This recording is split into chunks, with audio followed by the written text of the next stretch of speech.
departments are permitted to seize and auction off property from those who are not convicted of a crime. Hari Srinivasan has more. The practice by police departments is known as civil forfeiture, and it's raised nearly $3 billion for local departments around the country.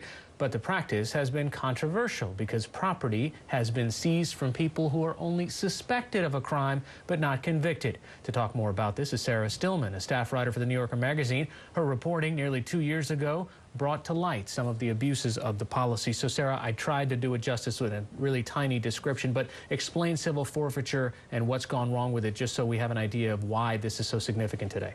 Well, civil forfeiture is basically a tool for law enforcement to seize people's property, their cash, their cars, other goods, and basically appropriate it if they believe that it has been used in the course of a crime. Now, the problem with it is that often that's been based on suspicion alone, so people don't actually have to be proven guilty of a crime before their property is taken. So the big news today is that Eric Holder basically announced that they were more or less ending a federal policy that had allowed local and state law enforcement agencies to take people's goods, turn them over to the federal government for forfeiture, and then they would get to take a lot of that money back and keep it for themselves. So what kind of an impact will that have in all of these different thousands of police departments that use the federal law as part of the reason why they should be able to seize some of the property from someone that they pull over or involved in a crime?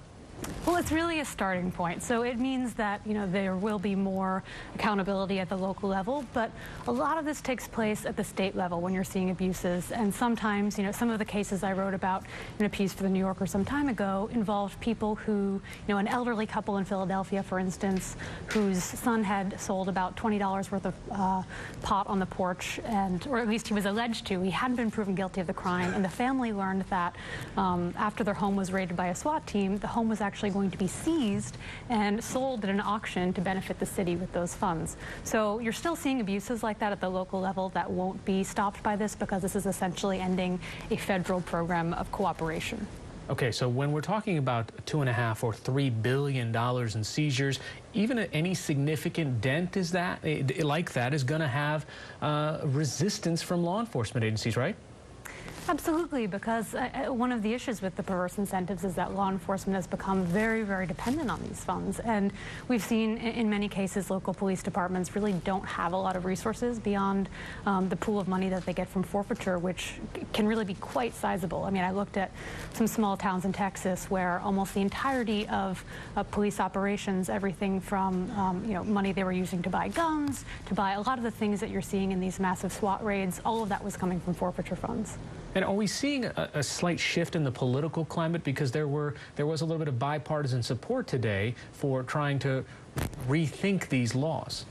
I think it's tremendously exciting. I think it's one of the areas, there's so many criminal justice reforms going on right now that are bipartisan. You see a lot of support on the left and right, and across the political spectrum, people have been calling for more comprehensive reforms. There's been conversation about federal, there's been legislation proposed, and there's also many people looking at this at the state and local level to push reforms. So what's motivating that? Is the shift that we were more concerned 20, 30 years ago when these laws went on the books to say, let's get the criminals off the streets, let's take away the cash and the cars and maybe make some money off of it now, and it's more of an encroachment on our personal freedoms?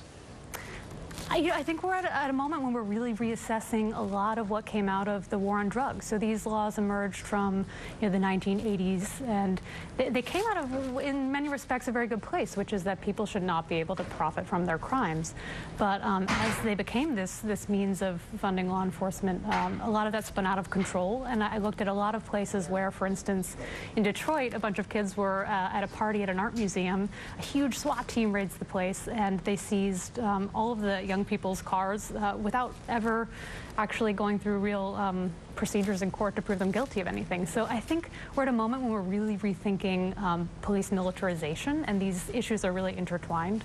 So while those particular anecdotes sound heinous, I mean, I would imagine a law enforcement official will come back and say, you know what, some of this does help us to make sure that they don't have access to the resources to keep committing these crimes. So how do you figure out what is appropriate civil forfeiture or seizure and what's abusive power? Well, there's two things about that. So one important aspect of the reforms that were just announced is that there are exceptions for issues of public safety where there are firearms involved or other things of that nature. And so I think that's important to understand.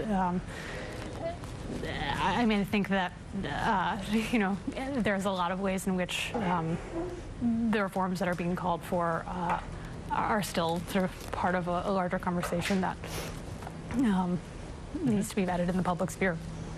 All right, Sarah Stillman of the New Yorker magazine. Thanks so much.